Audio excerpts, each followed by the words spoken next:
Urban FM 104.5. Bonjour, vous êtes sur Urban FM 104.5, la station urbaine. On a Gina depuis Dubaï pour la première fois sur les 104.5 depuis son départ. Gina, bonjour. Bonjour Dafresh, bonjour Boslet. Ouais, bonjour Gina, comment tu vas? Ça va super bien et vous? Ça va très bien. C'est tranquille ici. Tu es contente? Oui, je suis contente de vous entendre. D'accord, ok, merci donc de nous recevoir là-bas chez toi. Comment ça se passe? Comment la vie là-bas déjà depuis que tu es arrivé? Avant de parler des... Ça fait combien Bah, de temps que tu y es déjà?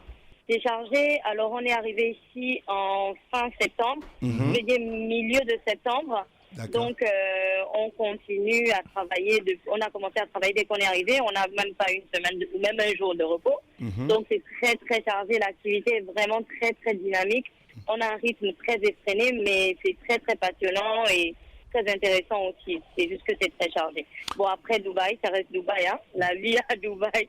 Sauf que là, voilà, on n'est pas à l'hôtel, on est dans des appartements, donc du coup c'est comme à la maison en fait. D'accord. Tout le monde se demande, Gina est à Dubaï, mais c'est quoi l'objet de ton séjour à Dubaï? Alors, je suis à Dubaï pour l'exposition universelle de Dubaï. Il faut savoir, et ça, je pense que Renée Ruth vous fera, si ce n'est pas déjà le cas, je suis sûre qu'elle l'a fait parce que Renée Ruth, elle est très pointilleuse. Il faut savoir que cette année, en fait, 2020, Dubaï avait remporté, en fait, l'organisation de l'exposition universelle 2020, comme on l'a appelé, et dû au Covid, l'exposition a été décalée en 2021. Mais étant donné que c'était prévu pour 2020 et que c'est un nom protégé et que voilà, une marque déposée, donc l'expo a continué à s'appeler Expo Universelle 2020. Donc Dubaï 2020. Voilà. Mais les expositions universelles existent depuis très très très longtemps. Et le Gabon a pris part à plusieurs expositions universelles déjà. Et d'ailleurs, il y a des héritages des expositions universelles. Par exemple, la glace à la crème. Ça a été découvert lors d'une exposition universelle, la Tour Eiffel, le téléphone, enfin ce type d'invention. Donc en fait, c'est pas quelque chose de nouveau. Et donc cette année, pour l'exposition 2020, voilà, c'est à Dubaï et on est toute une équipe du Gabon qui reste ici pour faire vivre et animer le pavillon Gabon, dont moi qui suis la directrice de pavillon. Ça implique quoi de participer? Est-ce qu'on vient juste pour participer? Est-ce qu'on apporte quelque chose? Qu'est-ce qu'un pays apporte quand il participe à une exposition telle que celle-là? La plupart du temps, dans les expositions, surtout pour les anciennes expositions, les pays, suivant l'espace dont le pays organisateur dispose, parfois ils donnaient des stands au pays. Ce qui est original avec cette exposition universelle de Dubaï, c'est que chaque pays a un pavillon, un espace à lui, vraiment grand, qui n'a rien à voir avec juste un stand comme ce qu'on fait dans les foires et autres. Oui. Donc, qu'est-ce que ça implique de participer? Alors, quand les pays viennent ici, je vais parler essentiellement de l'exposition universelle de Dubaï. Vous avez une thématique principale et 3 sous-thématiques. Connecter les esprits, construire le futur. C'est ça la thématique principale. Après, vous avez des thématiques, des sous-thématiques. Vous avez durabilité, vous avez opportunité et vous avez mobilité. Donc, les pays choisissent, en fonction de leur stratégie, de l'orientation qu'ils veulent avoir ou de ce qu'ils veulent présenter, ils choisissent la thématique dans laquelle ils sont à l'aise et où ils veulent vraiment présenter quelque chose pour apporter, en fait, leur pierre à l'édifice. Pour le cas du Gabon, on a choisi la durabilité. Durabilité qui implique donc voir ensemble les mécanismes pour vivre en parfait équilibre avec la nature. Vous savez que quand on parle de protection de l'environnement, de lutte contre le réchauffement climatique, on est vraiment en pole position en fait parce que le président de la République et le gouvernement, ils ont vraiment décidé de faire de ça quelque chose de très important pour notre pays. Donc, c'était tout à fait normal que le comité, que le pays choisisse la durabilité. Et donc, quand les pays arrivent suivant l'organisation, suivant la thématique qu'ils ont choisie, ils aménagent les pavillons dans la droite lignée en fait de la thématique qu'ils ont choisie. Pour le cas de notre pays, donc, on a choisi durabilité. Maintenant, dans la durabilité, comment on exploite ce thème? On a décidé de faire un pavillon qui est construit autour du thème créons un avenir durable. Voilà, créons un avenir durable. Et donc, quand vous rentrez dans notre pavillon, on a 5 espaces différents. Vous naviguez en fait à travers la vision, la stratégie et la structure que le Gabon a pour créer un avenir durable. Vous voyez? Ouais. Donc, vous rentrez directement, vous arrivez directement au premier espace. On a un pavillon qui a 5 espaces. Vous arrivez directement au premier espace qui permet en fait aux visiteurs de localiser le pays sur une map monde et surtout dans le bassin du Congo. C'est le seul espace que l'on a mis grand en vert avec notre pays bien délimité. Pourquoi le bassin du Congo? Parce qu'on sait que c'est le deuxième poumon vert de la planète et on sait que le Gabon fait partie du bassin du Congo parce qu'on a un couvert forestier qui est évalué à plus de 80% du territoire national. Ouais. Voilà. Ça, et beau. après ça, les visiteurs ont l'occasion de voir sur un écran, d'avoir une idée générale de ce qu'est notre pays, de ce qu'on fait, de qui nous sommes, enfin, notre système médical. Enfin, ils passent en revue plein de choses. Donc, ils ont une idée générale de qui nous sommes. Et après, on a de grands panneaux en bois. Ils ont des panneaux en bois où on a gravé la richesse marine, la richesse forestière et puis la carte du Gabon. Après ça, ils rentrent directement dans le deuxième espace, qui est l'espace forêt. Et puis là-bas, bien entendu, ils sont vraiment immergés dans la forêt du Gabon.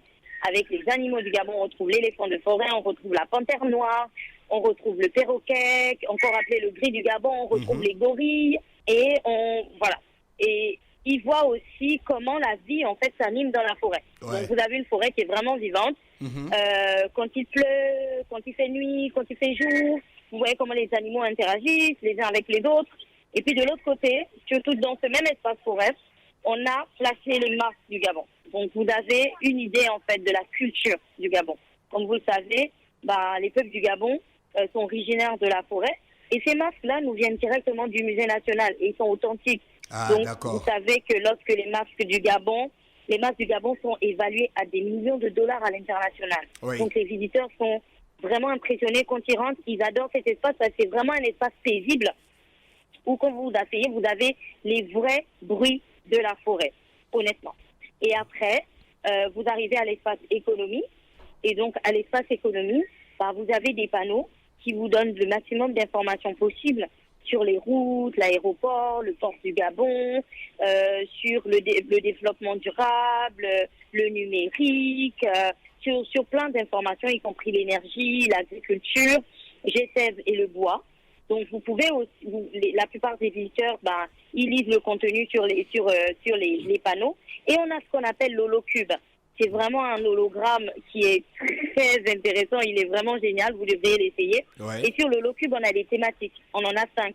Donc, les visiteurs, ils cliquent sur une seule thématique et ils ont du contenu qui vient directement sur leur écran. Et ils peuvent donc en apprendre plus sur l'économie du Gabon, sur le Gabon durable.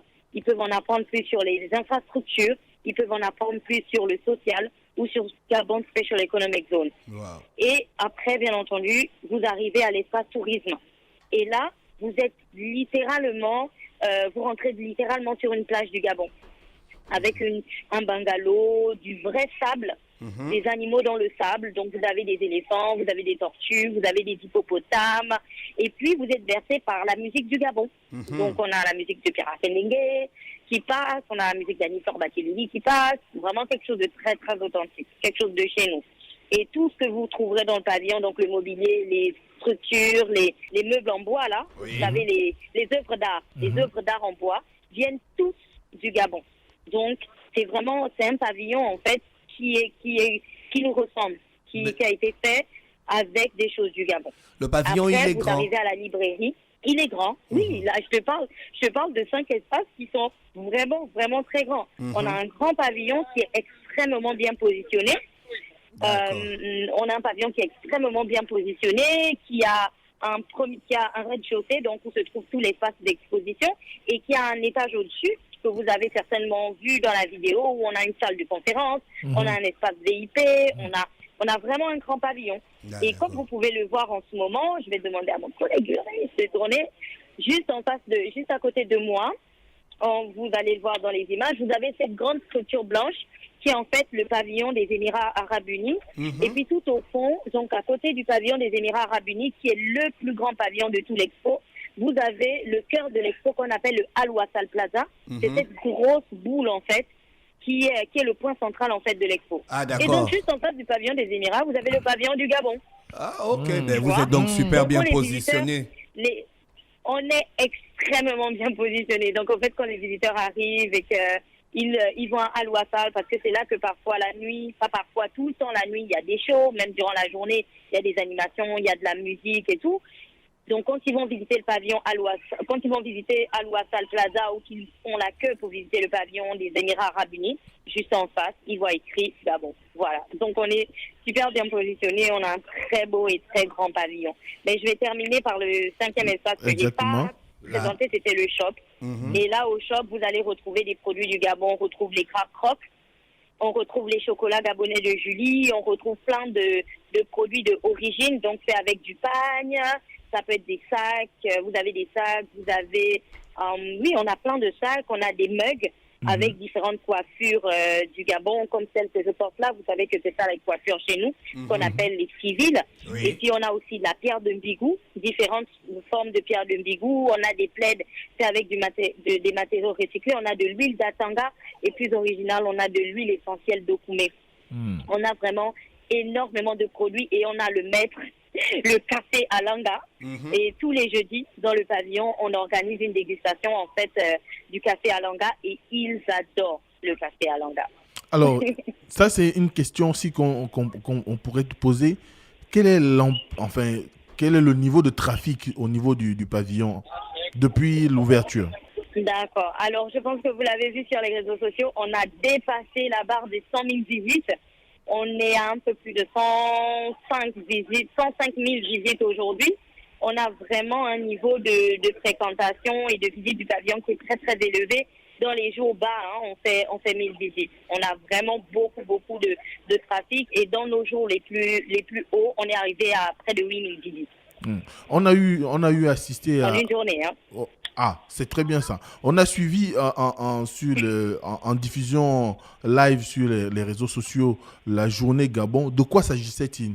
Alors, comme je vous l'ai dit, Dubaï a vraiment voulu faire les choses en grand. Donc ici, chaque pays a un pavillon. Vous avez 192 pavillons. Et dans les pavillons de chaque pays, il y a bien entendu aussi les pavillons d'organisations internationales, comme vous avez le pavillon de l'Union africaine, vous aurez le pavillon de ce type d'organisation. Vous voyez? Mais on en a 192. On en a 192. Donc, lorsque on parle des journées pays, par exemple, la musique que vous entendez derrière moi là, c'est une journée pays qui est en train de se faire. Dubaï a décidé de consacrer une journée à chaque pays participant à l'expo. Alors, qu'est-ce que ça implique, la journée pays? Bien entendu, tout le site de l'expo se met aux couleurs du pays qui célèbre sa journée. À Al-Wassal Plaza, la nuit, il y a un show, en fait, aux couleurs du pays. Donc, on montre les destinations touristiques et tout ça sur les parois d'Al-Wassal, qui est en fait un grand dôme où, durant la nuit, les parois du dôme se transforment en écran avec des projecteurs hyper puissants. Et puis, vous avez la partie officielle de la journée pays, où vous avez les rencontres bilatérales avec les officiels de chaque pays et les officiels des Émirats Arabes Unis. Et puis, vous avez la célébration, donc les discours, et puis la levée de drapeaux. Avant, bien entendu, que les officiels du pays qui célèbrent la journée pays visitent leur pavillon pour ensuite terminer au pavillon des Émirats Arabes Unis et finir dans la rencontre bilatérale. Donc, en gros, faut dire ça de manière lapidaire comme ça, c'est ce qu'implique en fait une journée nationale. Et oui, la journée nationale du Gabon est passée, c'était le 6 décembre, et on avait 3 ministres qui étaient ici, le ministre des Affaires étrangères, le ministre des Eaux et Forêts, le ministre des Investissements. Hormis les visites des officiels, il y a beaucoup de Gabonais qui viennent quand même au pavillon? Je vois beaucoup de photos sur les réseaux sociaux. On a beaucoup de Gabonais. Ils viennent d'eux-mêmes? On a beaucoup de Gabonais qui viennent au pavillon. Ils viennent d'eux-mêmes. Ils viennent vraiment d'eux-mêmes. Domiciliés à Dubaï ou qui viennent du Gabon? Non, il y en a qui viennent du Gabon, ils viennent en vacances. J'essaie vraiment au maximum, quand je le peux et quand certains d'entre eux le souhaitent, de faire des photos avec eux que je partage sur mes réseaux sociaux. On en a vraiment beaucoup qui sont à Dubaï pour les vacances et qui mettent ça vraiment comme un point d'honneur. Il faut qu'ils viennent visiter le pavillon du Gabon. Il y en a qui viennent même en famille.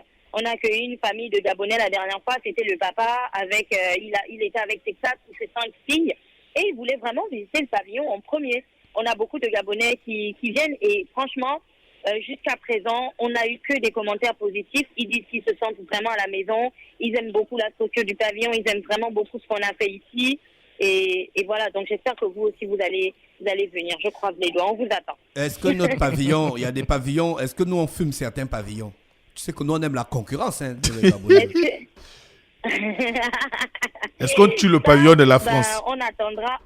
Non, on attendra. Il faudra venir. Après, comme on dit, les goûts et les couleurs. Les goûts et les couleurs ne se disputent pas. Ah là, Gina, là tu fais la langue de bois là. Tu fais la langue de bois. Gina, arrête ça, on se connaît. Le diplomatiquement correct. Les thématiques ne sont pas les mêmes. Les thématiques ne sont pas les mêmes. Les designers qui ont pensé les pavillons, qui les ont aménagés ne sont pas les mêmes non plus. Donc en fait, c'est très compliqué de dire qu'un pavillon, par exemple, est pas bien et un autre est bien. Chacun a vraiment donné le meilleur de lui-même pour produire un pavillon qui soit à l'image de son pays. Et tous les pavillons, en fait, sont exceptionnels. Je tiens à rappeler aux gens que, en fait, c'est pas des pavillons d'entreprise ou d'entité, c'est des pavillons de pays. On parle de pays. Donc, le pays s'est engagé à prendre part à l'expo. Ils ont mis des moyens à la fois humains, financiers, logistiques, incroyables pour y participer. Et donc, le résultat, en lui-même, peu importe le pavillon, est magnifique. Ah, et ça, c'est une question aussi qui revient souvent lorsqu'on parle de ce genre d'activité.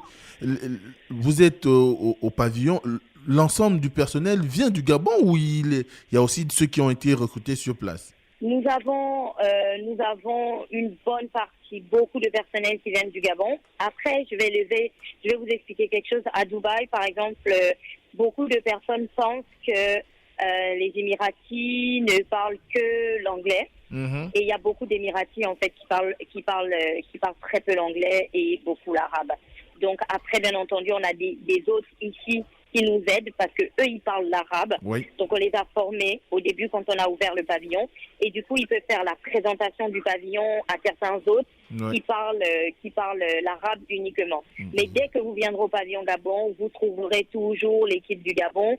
Je suis toujours là, mon collègue Kiko est toujours là, vous avez Ulrich qui est là, vous trouverez Gaël ou vous trouverez Frédéric. Vous nous trouverez toujours au pavillon Gabon du lundi au dimanche. Il faut rappeler que les pavillons sont ouverts du lundi au dimanche de 10h à 22h sans interruption. Est-ce qu'il y a des officiels émiratis qui sont venus visiter le pavillon? Ou des stars mondiales? Oui, on a des officiels émiratis qui sont passés. Nous avons accueilli 2 ministres. Il faudrait juste regarder sur l'Instagram du pavillon, Gabon Pavillon, sur l'Instagram pour avoir les noms. J'ai pas envie d'écorcher leurs noms, c'est pour ça que je ne les prononce pas. Nous avons accueilli 2 ministres et pour la journée pays, lorsque on faisait la visite du pavillon au ministre des Affaires étrangères, au ministre des Eaux et Forêts, au ministre de la promotion des investissements qui venaient du Gabon, ils étaient accompagnés par Madame Rim Al-Hashimi, qui elle aussi est ministre à Dubaï et qui est la patronne en fait de l'expo que vous allez voir sur la plupart des images. D'accord. Est-ce que les relations sont bonnes là-bas dans l'équipe du Gabon? Parce que vous les Gabonais, vous aimez trop les problèmes, le Congo, ça. Est-ce que le travail au quotidien est harmonieux? Non, on a vraiment une équipe, c'est génial. Notre équipe est très très dynamique. On a, il n'y a aucun souci quoi. On a vraiment une équipe hyper dynamique. On s'entend super bien, aussi bien entre Gabonais qu'avec les autres qui sont là. Et à chaque fois qu'il y a des Gabonais qui viennent, la journée pays, je pense que vous avez vu les images, on l'a célébré tous ensemble. C'était vraiment un moment très, très, très convivial. On n'a aucun problème jusque-là. Tout se passe merveilleusement bien et ça fait déjà 3 mois. Donc, il nous en reste encore 3 pour boucler, mais on se donne vraiment à fond pour avoir une prestation irréprochable ici. Et si vous regardez les commentaires que les personnes laissent sur Google, par exemple, parlant du pavillon Gabon, vous verrez qu'ils nous laissent parfois de bonnes étoiles et de bons commentaires. Parce qu'on essaie vraiment de donner le meilleur de nous ici pour qu'ils soient accueillis comme on accueille les gens au Gabon, en fait. Et on a un pays très accueillant, on est chaleureux. Donc, c'est cette même chaleur qu'ils reçoivent dans le pavillon Gabon. On a des cadeaux pour les enfants. Dès que les enfants rentrent dans le pavillon, ils ont des cartes 3D avec des animaux à l'intérieur. Ils adorent. Ils ont des petits livres qui leur parlent des parcs nationaux du Gabon qu'on leur donne gratuitement, surtout en cette période de Noël. Vous savez que chez nous, au Gabon, on célèbre Noël. Donc, chaque enfant qui rentre dans le pavillon Gabon ressort de là avec des cadeaux. Donc, vous voyez, on essaie vraiment de matérialiser la chaleur et l'hospitalité gabonaise. Est-ce que vous faites quand même le tour des autres pavillons, histoire de tisser des relations ou voir le travail que les autres font? Oui, bien sûr. On vit tous ici. Il faut rappeler que toutes les personnes qui travaillent sur le site de l'Expo vivent tous dans des buildings que l'Expo a construits à côté du site qu'ils appellent l'Expo Village. Donc, on le veuille ou pas, on vit en fait tous ensemble. Et quand on est au travail, donc quand on est chacun dans son pavillon durant la journée, oui, on visite les pavillons des autres. On est reconnaissable par nos badges, le badge que je vous présente en ce moment. Donc, avec le badge, vous voyez le nom de la personne, vous voyez son poste dans le pavillon et vous voyez son pays. Donc, nous, on a par exemple des amis à Monaco, on a des amis au Chili, on a des amis au Cameroun, au Congo. Monaco a un pavillon là-bas. On a des amis aux États-Unis. Oui, Monaco a un pavillon. Même le Vatican a un pavillon. Le Vatican? Donc, on a des amis. Oui, le Vatican a le Vatican de René Ruth, ils ont un pavillon. Le Vatican a un pavillon, c'est un État. Donc, on a vraiment des amis un peu partout, mais il faut rappeler que le travail est vraiment très, très, très intense. Donc, même si on va visiter les autres pavillons et qu'on a de bonnes relations avec les autres, on reste quand même concentré sur ce qu'on a à faire ici. Et c'est du 10-22 heures tous les jours, tout en sachant que 10 heures, c'est l'ouverture. Donc, ça signifie en fait du 8-22 heures pour l'équipe. Et on travaille très dur. C'est très dur. Il y a d'autres activités que le Gabon prépare parce qu'on a quand même vu Tanguy Ngaouma participer à une conférence. Donc, hormis les activités du pavillon, il y a quand même des activités que les Gabonais ont par rapport à l'expo. Oui, bien entendu. M. Ngaouma était ici durant la semaine de l'espace. Donc, au fur et à mesure, une fois que vous êtes abonné à la chaîne Facebook, à la page Facebook ou à la page Instagram du pavillon Gabon, donc Gabon at Expo 2020, vous allez voir en fait la plupart des activités qui sont prévues et ce qu'on réalise ici. Mais il y a bien entendu plusieurs activités tout au long de la période de l'expo. Il faut juste rappeler que l'expo n'est pas terminée. L'expo a officiellement ouvert le 1er octobre 2020 et on restera là jusqu'en fin mars 2022. Donc, 1er octobre 2021, mars 2022. Donc, vous inquiétez pas, il y a encore de quoi faire. D'accord. Ok, ben écoute, Gina, nous on va te laisser. On a atteint on a pris un bon temps pour parler avec toi. On va revenir pour que tu nous parles d'autres activités et comment est la vie là-bas. Génial. Avec mon collègue Ulrich, durant notre temps libre, parce qu'on visite souvent les pavillons quand on a une heure de pause et ainsi de suite. On vous enverra quelques images de quelques pavillons que l'on a visités. Et c'est l'occasion d'inviter tous les Gabonais qui viennent à Dubaï ou qui ont prévu de venir à Dubaï pour les vacances, de faire un stop au pavillon Gabon. Ici, c'est votre maison. Le pavillon a été pensé pour qu'il soit le plus représentatif possible de notre pays. Donc, si vous faites un tour ici, n'hésitez pas, arrêtez-vous, faites-nous un coucou, prenons des photos ensemble, partageons un café à Langa, rigolons, et puis voilà. C'est ça l'expo, c'est la fête. Merci. Je rappelle que c'était Gina en direction de Dubaï. En direct de Dubaï. En direct de Dubaï. Sur l'Expo universelle. Urban FM, la station urbaine. Restez connectés dans le Da Fresh Morning, le réveil matinal le plus haut de la capitale, sur la radio la plus haute de la capitale. Urban FM 104.5.